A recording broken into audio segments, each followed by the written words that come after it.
Trading দুনিয়ায় পা দিয়েই আমরা সবাই কনফিউজ হয়ে যাই মার্কেট কখন উপরে যাবে আর কখন নিচে যাবে। কিন্তু আপনি যদি মার্কেটের ভাষা বা মার্কেট স্ট্রাকচার বোঝেন তবে ট্রেডিং আপনার জন্য পানির মতো সহজ হয়ে যাবে।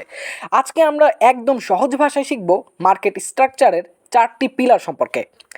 এটি হলো, 1 নম্বরে আছে হায়ার হাই এবং 2 নম্বরে আছে হায়ার লো, 3 নম্বরে আছে লোয়ার হাই এবং 4 নম্বর আছে লোয়ার লো। একটা কথা ভালো করে মনে রাখবেন, মার্কেট কখনোই সোজা রকেটের মতো উপরে যায় না, এটি সিঁড়ির মতো একে বেঁকে উপরে ওঠে। চলুন হায়ার হাই কি এটি জেনে আসি। মার্কেট যখন আগের সর্বোচ্চ দামকে ভেঙে আরো উঁচুতে একটি নতুন চূড়া তৈরি করে তাকে হায়ার হাই বলে। অন্যদিকে হায়ার লো দাম কিছুটা কমার পর যখন নতুন একটি তলা বা সাপোর্ট তৈরি করে যা আগের তলার চেয়ে উঁচুতে থাকে তাকে বলে হায়ার লো। একেবারে সহজ কথায়, যখনই আপনি মার্কেটের চার্টে পর পর হায়ার হাই এবং হায়ার লো তৈরি হতে দেখবেন, বুঝবেন মার্কেটে এখন আপ ট্রেন্ড বা বুলিশ মার্কেট আছে। এখানে আপনাদের শুধু কেনার সুযোগ খুঁজতে হবে। ঠিক একইভাবে মার্কেট যখন নিচের দিকে নামতে থাকে তখন সে উল্টো সিঁড়ি তৈরি করে, লোয়ার লো। দাম যখন আগের সর্বনিম্ন তলাকে ভেঙে আরো নিচে নেমে নতুন তলা তৈরি করে তাকে লোয়ার লো বলে। লোয়ার হাই, দাম নিচে নামার পর যখন একটু হালকা উপরে ওঠে কিন্তু আগের চূড়াকে পার করতে পারে না, আগের চেয়ে নিচু চূড়া বানায়, তাকে লোয়ার হাই বলে। চার্টে পরপর লোয়ার হাই এবং লোয়ার লো দেখা যাওয়ার মানে হলো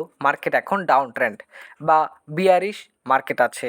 এখানে আমাদের বিক্রি করা বা শর্ট করা সুযোগ খুঁজতে হবে।